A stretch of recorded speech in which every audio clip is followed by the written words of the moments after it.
valenciano universal, un español glorioso, un hombre que acaba de cumplir prácticamente los 80 años y parece todavía un muchacho por el fuego de su espíritu, por el vigor, por la pureza, por el entusiasmo con que se enfrenta todavía con el piano y con la música. Aquí está José Iturbi, don José Iturbi, Pepe Iturbi en tiempos, aquel muchacho que nació en el año 1895, que según las historias, y cuántas historias hay de usted, maestro, cuidado, a los 6 años tocaba el piano en un café de Valencia para ganar las primeras pesetas, ¿es cierto? Es cierto, sí señor. ¿Usted nació en Valencia o en Burriana? No, yo soy hijo adoptivo de Burriana, pero yo nací en Valencia. En Valencia. ¿Sus padres tenían algo que ver con la música? Sí y no. Mi padre era técnico de piano, lo que hoy llaman afinador, pero entonces no había especialidades. Mi padre podía verdaderamente fabricar un piano. De modo que él dominaba por completo, conocía la estructura sí, y el mecanismo del piano. Admirablemente. Y tocaba. No, muy poco, muy poco. Y él fue quien me dio las primeras lecciones de solfeo. Y fui a París, y allí obtuve también el premio. Después la guerra, no se podía hacer nada. Volví a España, después fui a Suiza, y de allí ya salí para el Conservatorio de Ginebra. Ahí estuvo usted en la cátedra que anteriormente había tenido Franz Liszt. Sí, señor. ¿No es cierto? Y Allí estuvo mismo. como 4 años dedicado ahí a la enseñanza. Sí, señor. Era eso por 1900... Y vamos a ver. Yo oí por la radio cuando el armisticio, que fue en el 1918, creo, ¿verdad? Ha tenido usted primero la popularidad de los elegidos entre los amantes de la música, entre los diletantes. Después, gracias al séptimo arte, conquistó usted una popularidad universal, incluso de las gentes que no sabían realmente que era una sonata. Mire usted, está usted tocando ahí un tema, además con mucha discreción, porque sabe usted que no me gusta hablar de la carrera, lo que llaman carrera de cine, pero lo que debo decir es porque mucha gente no ha comprendido por qué lo hice. Primeramente era un terreno que me interesaba. Explorar una cosa nueva, aprender. Y segundo, mire usted, la polonesa en la bemol de Chopin, que todos mis colegas y yo mismo hemos tocado toda la vida, ponerla en la pantalla y venderse en 6 meses más de 1 millón de copias, estoy ahora de discos, americanizando, sí. Perdón, de discos, ¿verdad? Se batió todos los récords del mundo, no yo, la pantalla los hizo. Señoras y señores, ¿dónde está la cámara? Están aquí las 3. El señor Soler Serrano es un portento de inteligencia. Por favor. Además, con una discreción tan sutil. Dijimos, no hablamos de películas y estamos hablando en pleno de películas. Yo no. ¿Quieren ustedes más inteligencia que esta? Señores, además respeto y admiro, me inclino. No, hablemos ahora de música. Usted mencionó a su primera profesora en Valencia. Sí, doña María Jordán. Y después nos saltamos las etapas de Barcelona con Malats y la etapa de París con Banda Landowska. No. ¿No fue con banda? Perdone usted que sea tan brusco. No, si usted es el que se lo sabe. No. Yo pregunto. Se ha publicado Banda Landowska, inmensa artista, pero yo creo que celosa y además con razón de su propio arte. A mí me dijo, el clavecín ha renacido conmigo y morirá conmigo. El clavecín estaba muy bien para su tiempo como antecedente, entonces vuelvo a eso, como parte del tronco genealógico, del árbol genealógico del piano. Pero donde esté un piano, usted prefiere el piano. Yo sí, por supuesto. Ahora, no lo diga y además no quiero ofender a todos los que tañen, que tomen un instrumento donde se tiene que tañar, ¿verdad? Tañer, perdón. Porque claro, para estos grandes artistas, el todo, el sentimiento, el romanticismo, la expresión, está precisamente en eso. Pero yo estoy acostumbrado al teclado.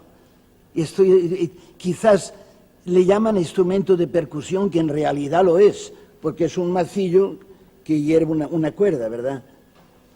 Yo le prefiero francamente, pero admiro muchísimo, como he dicho, los que tocan, por ejemplo, guitarra, arpa, no hablemos, entre ellos conocemos todos a Andrés Segovia, Yepes, entre otros, no quiero olvidar, desde luego a nuestro gran Zabaleta, que toca el arpa como si tocara verdaderamente un clavecín fuerte, de buen sonido, quiero decir, ¿verdad? Pues tiene una articulación que es fantástica. Cuando llegamos, mi hermana y yo, que en paz descanse, a los Estados Unidos, la casa, no se puede decir el nombre del piano, ¿verdad? Por una vez, maestro. Se puede decir. Por una vez. Los Baldwin. Entonces puso a disposición nuestra 33 pianos que enviaban. Pero desde entonces ahora, claro, tienen ya en puntos estratégicos pianos y los envían de sus centros. Bonito, ¿no? Sí, ya lo creo. ¿Y usted ha viajado alguna vez con su propio piano? Pues sí. ¿Muchas veces? Una vez, sí, eso desde luego. Estuve en las Indias, en Java y Sumatra, con el propio piano. 2 pianos me enviaron. Una compañía de aviación puso a nuestra disposición el primero cuadrimotor que salió. Porque como yo soy piloto también aficionado, nada más, fíjese usted. Y pusieron un piano pequeño y estuvimos dando vueltas alrededor de Nueva York durante toda una tarde. ¿Y usted no lo tocó? Sí, un poquito. Pero me interesaba más estar... pilotando. Un poco nada más. Usted llegó a comprarse aviones, ¿no? Yo tuve un avión. ¿Uno o varios? No sé. Uno. Antes del avión a reacción. Antes, sí. Desgraciadamente yo no he llevado un reactor, no lo he llevado nunca. Pero le hubiera gustado. Sí. Vamos a hablar un poco de cuando usted, a pesar de los enormes triunfos obtenidos con el piano, cambia el instrumento por la batuta, crea usted la Orquesta Iturbi, dirige luego por una serie de años la importante Orquesta de Rochester y luego dirige usted todas las grandes, las inmensas orquestas del mundo. A usted le gustaba mucho tocar con su hermana Amparo, ¿verdad? Sí. Por favor, no me ponga usted triste, que eso para mí es una cosa. Recordamos muchísimas cosas de usted, maestro, no solamente cómo se dedicó a toda la literatura pianística más importante en su tiempo. No, quiero, sino... perdón, quiero contestar, sí. Gracias. Sí, hemos tocado mucho 2 pianos, ella solista, yo, etcétera. Porque mi hermana era, que en paz descanse, era la predilecta de Granados.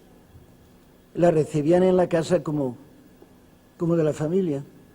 Es más, el Granados la presentó en Barcelona. Basta, vamos a... Perdón, usted quiero, maestro.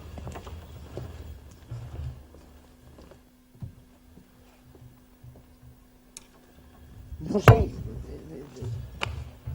un poco de Couperin, nada más unos compases, ¿no? De acuerdo. Esto se llama Sormónica. No todo, porque dura mucho, además como es rondo, viene varias veces.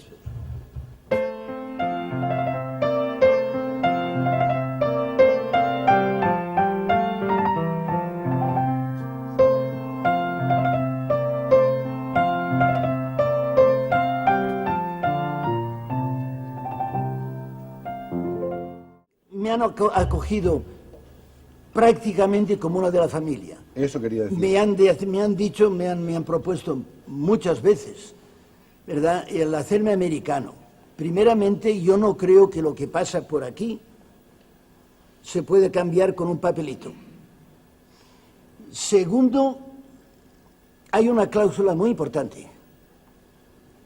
Todo señor que se naturaliza se compromete a disparar contra cualquier nación.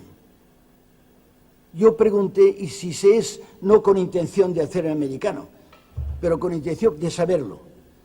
Y si uno se hace camillero, entonces me contestaron siempre, eso está bien para los nacionales, pero para los que se naturalizan, no. ¿Tiene usted su casa allí? Allí tienen ustedes todos su casa, en Beverly Hills. ¿Vive usted donde los grandes millonarios históricos y míticos del cine? Bueno, eso de millonarios, está muy bien decirlo, pero pague usted los impuestos y ya hablaremos de eso. Además, no me quejo, porque quiere decir que si se pagan muchos impuestos, también se gana, de modo que algo queda. Y por otra parte, sin embargo, usted tiene además eso tan bonito de que toma su avión, que tanto le gusta, Sí. y se planta usted en España y se va usted a ver cómo van sus naranjales en Burriana. Mire, mañana voy. ¿Y cómo están? ¿Quiere usted venir? Con mucho gusto. Le hago usted una paella, algo estupendo. Todos ustedes, señores, hay sitio para una paella para todos. Maestro, ocurre que el brillo de usted ha sido tan grande como intérprete, como instrumentista y como director, que quizá por eso sus piezas como compositor no han alcanzado una enorme difusión. ¿Usted recuerda algo suyo ahora? No voy a decir que es malo, ¿eh? Yo sé que no es Señor, malo. perdonen. Yo detesto al señor que dice, como yo no merezco, entonces no lo haga. Cállese.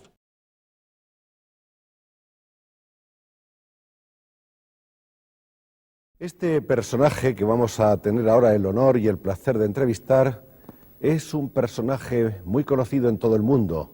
Lo es porque, entre otras razones, está emparentado y relacionado con eso que se llama el jet set, la alta sociedad.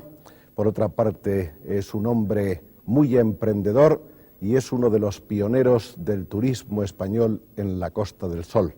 El príncipe Alfonso de Hohenlohe viene aquí hoy a decirnos algunos de los secretos que sea posible desvelar acerca de sus orígenes, acerca de su vida, acerca de sus andanzas, acerca de sus actividades, que son muchas. Bienvenido, príncipe, muchas gracias por venir. Y vamos a ver entonces si nos retrotraemos un poco al pasado y averiguamos más o menos cuando nace Alfonso de Hohenlohe, cuántas ramas de Hohenlohe hay sobre la tierra.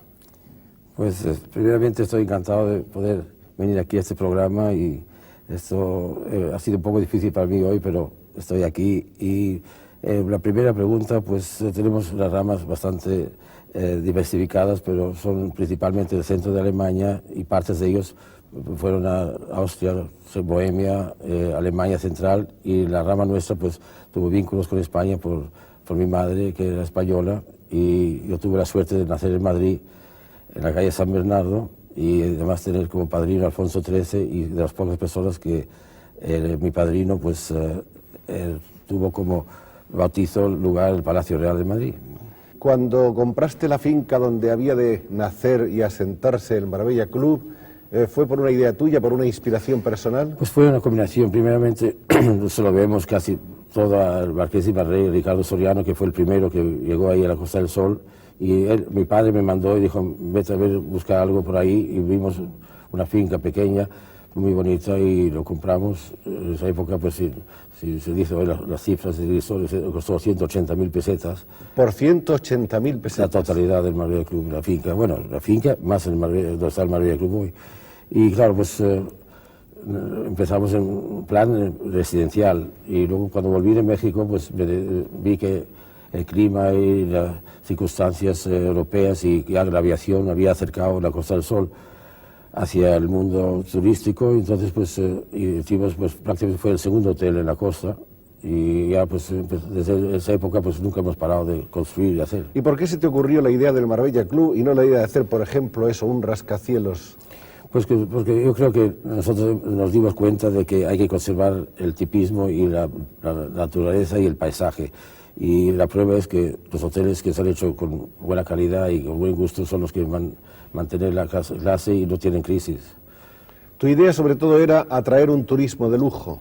Sí, porque creo que además que lo importante el turismo de lujo es el que trae, el turismo de lujo trae luego el turismo de masa, porque la prensa escribe y hay comentarios internacionales, y entonces la masa quiere ir donde va el turismo de lujo. Lo mismo ha pasado en Monte Carlo y que en Biarritz, que en Deauville, y es importante, y creo que incluso para el futuro, mantener ese turismo de clase, no por lo mismo, porque yo prefiero desayunar muchas veces con un obrero que desayunar con alguna de esas personalidades que vienen al club, pero esas personalidades pues hacen publicidad y lo traen la masa. Pero yo quisiera preguntarle, algún día de esos récords en la vida de Alfonso, ¿cómo puede ser? ¿Amanecer en un país cualquiera? Pues, me pasó justamente hace un mes, pues a las 8 de la mañana, estaba en el Golfo Arábico, en un emirato donde estamos construyendo un Marbella Club.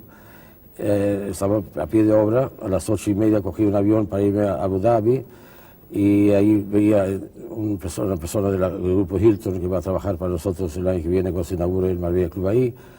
Cogí otro avión para ir a Bahrein, ahí fueron las 10 de la mañana, tomé el Concorde, me fui a Londres, en el Concorde, pues a la velocidad del sonido, pues como sabes, son a 700 metros por segundo, con la velocidad de una bala. Llegué a Londres a las 11, con el cambio de horas, pues como el avión vuela más rápido que el sol, llegamos a las 11, y ahí cogí un avión a las 11:45, fui a Ginebra, adquirí un avión pequeño y a las 3 estaba en una montaña esquiando en Suiza. Así que te das cuenta de que hoy en día esta vida se puede hacer. ¿Y por la noche todavía te irías por ahí a pasar la velada entre amigos? Eso que quisieron, pero en fin, nada más que aguanté un poco. ¿En qué momento se produce la venida de la familia Hohenlohe a España? Pues exactamente, mi padre y madre se casaron en Madrid también y después pues vivieron parte de la mitad del tiempo en España, parte en Austria, y entonces después ya definitivamente vinimos a España cuando pues los ejércitos rusos invadieron la parte de Bohemia y nos quitaron las propiedades y vinimos a vivir a España. Tu padre y tu madre se habían conocido en Viena, me parece. Exactamente, porque mi abuelo, que en el fondo era de raza española, de familia Iturbe, era embajador de México en Viena y en Moscú y en Berlín en esa época de los zares y los emperadores, y ahí conoció a mi padre. ¿Tu pasaporte es español, alemán, checo, austríaco, mexicano? Pues tengo Tienes varios, Tengo ¿no? varios, Sí. Porque por naturaleza yo soy empadronado en Madrid y soy español. Y por lo tanto eres español. Por todos los conceptos, pero por la familia tengo el pasaporte de Liechtenstein, que es de nuestra antigüedad de familia, y además por haber residido en México, de cosas me hicieron esto, ¿cómo se llama?, súbito honorario de México, por lo de Volkswagen, y así que tengo varios, pero en fin, de alma soy español. Y el Principado de Liechtenstein está muy vinculado a la familia, ¿no? Sí, porque en fin, somos parientes, y después de la Guerra Mundial mi padre no quería ser checoslovaco, y entonces el príncipe de Liechtenstein le dijo si quería ser Liechtenstein, y por eso somos de Liechtenstein. ¿Cómo es la vida en ese pequeño principado? Pues en el fondo es como un país diminuto, un poco como Monte Carlo, pero bastante industrial y, en fin, está muy unido a Suiza. Vamos a ir contando las cosas un poco una detrás de la otra y vamos a ver cómo se produce el viaje a Estados Unidos. ¿De dónde arranca esa oportunidad? Pues fue un poco curioso porque resulta que en el año 42 pues empezamos, fuimos casi los pioneros del esquí en Navacerrada, y en esa época pues los buenos amigos Arias y Alfonso Jiménez pues fueron los primeros compañeros y estuvimos en el equipo nacional de esquí, y de repente me apareció un señor un día y era americano, me dijo pues ¿usted me puede dar clases de esquí? Y dije sí, ¿por qué no? Entonces, le di unas clases de esquí y al final me quería pagar. Y dije, mire, usted no me pague con nada, y me enteré quién fue, era el jefe de la CIA de Madrid, y dije, pues si usted me paga con conseguir un visado para Estados Unidos, que sabía que era difícil para mi familia en esa época, pues yo le agradecía mucho eso y no recibo ningún pago. Total, dije, no hay problema ninguno, y me fui a Estados Unidos y así empezó mi carrera en América. Y en cuanto se refiere a esa gran pasión por la agricultura, ¿fue determinante, fue decisivo lo aprendido allí? Pues lo curioso es que utilicé esos métodos para administrar después fincas que mi familia tenía en México, pero desgraciadamente con la reforma agraria nos quitaron las tierras, y entonces es cuando me dediqué, cambié de oficio, en el fondo 2 veces en mi vida. Primero empecé agrícola, después me fui a lo de automovilismo porque corrí la carrera panamericana en México y me dio la distribución de Volkswagen Porsche, y estuve pues casi 10 años en el negocio, fui el fundador de Volkswagen en México, y luego después por motivo de mi separación matrimonial me volví a España, y es cuando ya me dediqué en pleno al turismo y a la Costa del Sol, y ahora el agrónomo es hotelero. ¿Quién descubrió la Costa del Sol?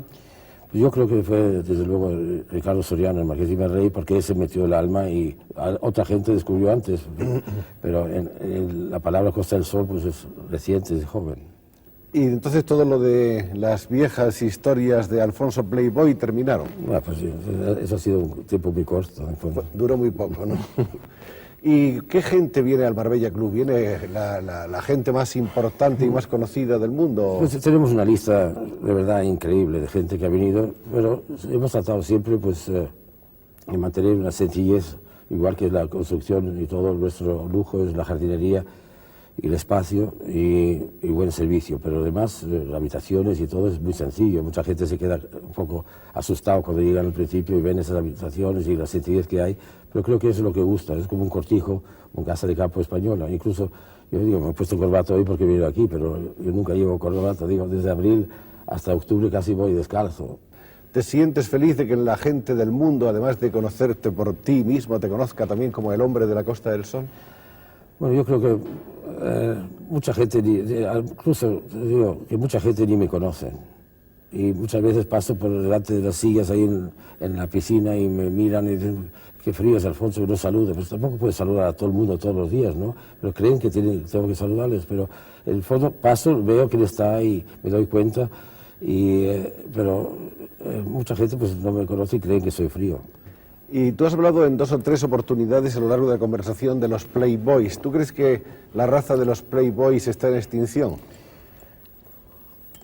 Yo creo que, en fondo, aparte de unos pocos, nunca ha existido. Nunca ha existido. No, hay personas que han sabido de verdad vivir de una manera muy espectacular, y entonces, como Rubirosa, el famoso, y Gunther Sachs y Ali Khan en su época, pero esto en el fondo... Has nombrado los 3 más legendarios. Por eso claro. digo, Sí. y luego ahora nómbrame ahora 30 más, no hay. No hay, no. Entonces yo digo que no tiene mucha importancia, pero en fin, siempre ha sido un poco la gente que han seguido la vida de ellos porque han salido en la prensa, pero esos mismos que los que he conocido, y quizás de 12 meses del año han trabajado 9 y los otros 3 han sido Playboys, y esos otros 9 meses pues no los conocían.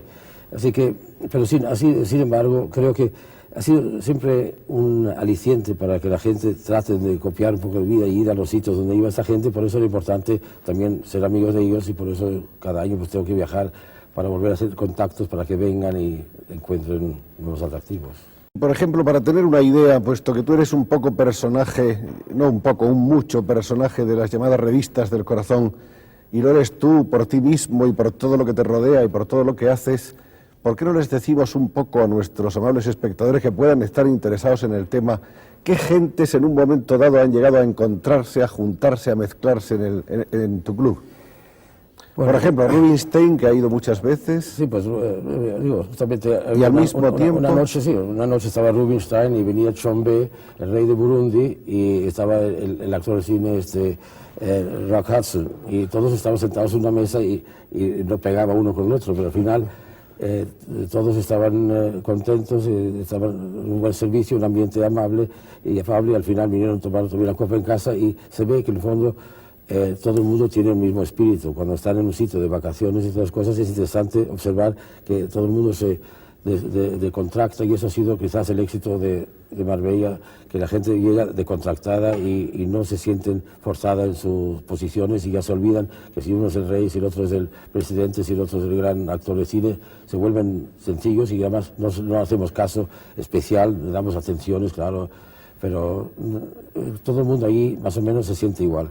¿Y circunstancias más o menos anormales o excepcionales se han planteado alguna vez por razón de fricciones o de incompatibilidades de estas personalidades? Pues yo creo que justamente es la idea cuando construí el Marbella Club. El fondo era 16 habitaciones muy sencillas, y lo llamé Marbella Club para que la gente que vengan ahí tenga un poco de atmósfera de club, y eso automáticamente les entra en una disciplina, y creo que por disciplina no hemos tenido problemas, pues mira, aparte de pocos, pero en fin, imagínate si las paredes de Marbella Club hablaran 23 años.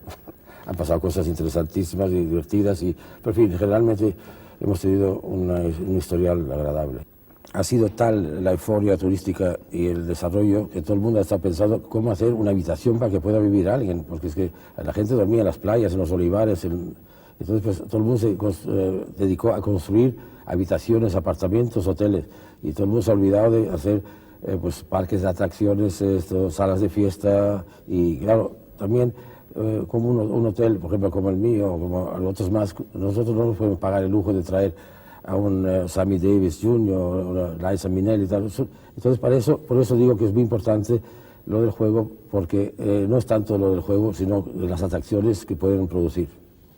¿Tú crees que el juego puede ser importante para el turismo de lujo en Marbella? Pues no sé si tú recuerdas, pero hace 3 años, cuando todavía el juego de Tabú, lo primero que públicamente dijo que era absolutamente necesario un cierto tipo de juego controlado fui yo.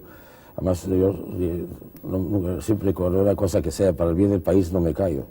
Y esto era de verdad absolutamente necesario. Además, tuvimos reuniones muy importantes del sector turístico privado y todos están de acuerdo que debe haber un cierto tipo de juego porque estamos rodeados de países que tienen esta ventaja y nosotros no la tenemos. ¿Y ese otro Marbella Club que están haciendo tan lejos? Pues esto, el año pasado, pues uno de los Emiratos Árabes me llamó y diciendo que si quisiera hacer con ellos un Marbella Club. Yo creía que era una cosa buena porque no tiene nada de gran categoría en el Golfo Arábico. Y entonces ellos quieren hacer un centro de reunión social y que puede servir pues como contacto y de enlace pues, muy interesante para el futuro, porque he estado varias veces con motivo de la construcción del Marbella Club ahí y me da mucha pena ver italianos, franceses, chinos, japoneses, rusos, de todo el mundo, pero españoles hay pocos en el Golfo Arábico y en Arabia. Bueno, y decías que tú cocinas a veces para los obreros, ¿eres buen cocinero? Pues sí, me gusta la cocina porque he estado mucho tiempo en Estados Unidos y ahí aprendí que la cocina era muy aburrida y empecé a guisar para mí, el mercado era muy bueno y al mismo tiempo pues yo creo quizás que una de las cosas que importa mucho para la hostelería hoy en día es combinar la cuestión de llevar un hotel y saber la cocina, recetas y el mercado, y es muy interesante la parte de cocina. Es más difícil hacer un huevo pasado por agua perfecto y cocer una patata bien hecha y que una carne que esté fresca y sabrosa, pero al mismo tiempo tierna. El punto de la sencillez es lo que más... Y tenemos incluso una persona que está haciendo estudios en todos nuestros menús y vemos que a la gente en el fondo le gusta la comida sencilla, bien guisada, con aromática, pero eso, taparlos con salsas y todas cosas, como el famoso cuento ese que dicen, y yo también se lo digo a los arquitectos, los arquitectos tapan sus errores con plantas, los cocineros con salsas y los médicos con tierra. El chiste es un poco macabro, príncipe.